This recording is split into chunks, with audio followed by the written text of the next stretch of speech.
Pernahkah kamu merasa sesak saat berkumpul keluarga, bukan karena ruangannya sempit, tapi karena kamu merasa menjadi yang paling tertinggal? Kamu duduk di sana, mendengarkan mereka bicara soal cicilan rumah yang lancar atau rencana liburan, sementara di saku celanamu, saldo ATM-mu bahkan tidak cukup untuk membayar makan siang besok. Menjadi beban bukan hanya soal meminta uang, tapi soal hilangnya wibang. Mari kita hentikan perasaan rendah diri ini sekarang juga melalui sebuah riset total. Selamat datang di channel saya. Hari ini kita akan bicara jujur tanpa basa-basi tentang kenyataan pahit finansial dan bagaimana cara bangkit dari keterpurukan. Jika kamu sudah lelah hidup dengan bayang-bayang hutang atau merasa tidak dihargai karena masalah ekonomi, video ini adalah kompasmu. Sebelum kita bedah strateginya, dukung channel ini dengan klik subscribe dan like. Bantuanmu sangat berarti agar pesan perubahan ini sampai ke lebih banyak orang yang membutuhkan. Mari kita mulai proses transformasi ini. Langkah pertama dalam melakukan riset keuangan adalah keberanian untuk menatap cermin realita. Kebanyakan orang gagal karena mereka hidup dalam penyangkalan. Di Indonesia, ada budaya nrimo atau pasrah, tapi seringkali disalahartikan sebagai kemalasan untuk berubah. Kamu harus duduk di meja makan, ambil satu lembar kertas kosong dan pulpen, matikan ponselmu. Tuliskan semua angka yang selama ini kamu hindari. Berapa hutang dipinjol, berapa sisa saldo di tabungan, berapa hutang ke teman atau saudara yang belum terbayar. Jangan ada yang disembunyikan. Saat kamu melihat total angka itu, rasakan perihnya. Rasa sakit inilah yang akan menjadi bahan bakar perubahanmu. Kamu tidak bisa memperbaiki apa yang tidak kamu akui. Banyak karakter orang Indonesia yang merasa tidak enak menagih, tapi ada juga yang terlalu santai saat berhutang. Jika kamu berada di posisi yang selalu dibantu, sadarilah bahwa setiap rupiah yang diberikan orang lain kepadamu adalah hasil keringat mereka yang seharusnya bisa mereka gunakan untuk keluarga mereka sendiri. Dengan mengakui bahwa kamu saat ini adalah beban, kamu baru saja membuka pintu menuju kemandirian. Fokuslah pada fakta, bukan pada alasan atau pembelaan diri. Setelah kamu tahu seberapa dalam lubang yang kamu gali, saatnya berhenti menggali. Bab kedua ini adalah tentang eliminasi total. Masalah terbesar masyarakat modern di Indonesia saat ini adalah fear of missing out atau FOMO. Kita merasa harus punya gadget terbaru atau nongkrong di kafe kekinian hanya agar tidak dianggap tertinggal oleh lingkaran pertemanan. Kamu harus tega memotong semua pengeluaran yang sifatnya hanya kosmetik. Jika kamu masih punya hutang, tapi setiap hari membeli kopi susu kekinian seharga Rp25.000, itu adalah parasit. Jika kamu berlangganan berbagai layanan streaming yang jarang ditonton, sementara tagihan listrik menunggak, itu adalah parasit.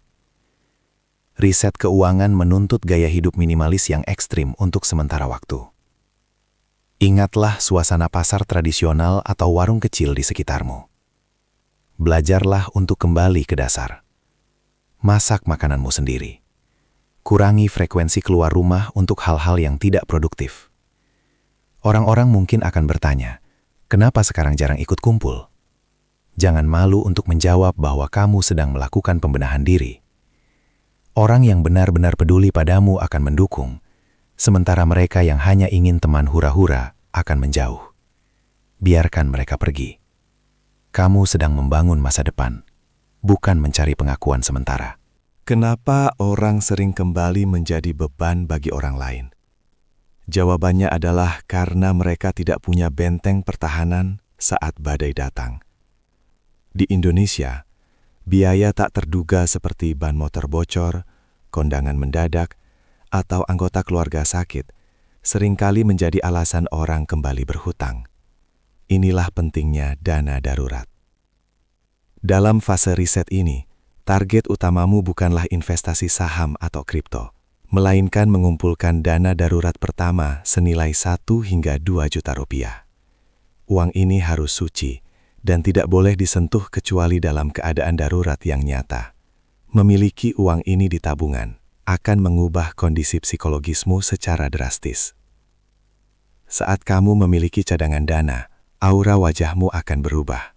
Kamu tidak lagi terlihat panik atau ngoyo saat ada kendala kecil. Ketegasan dan ketenangan ini adalah langkah awal agar kamu disegani.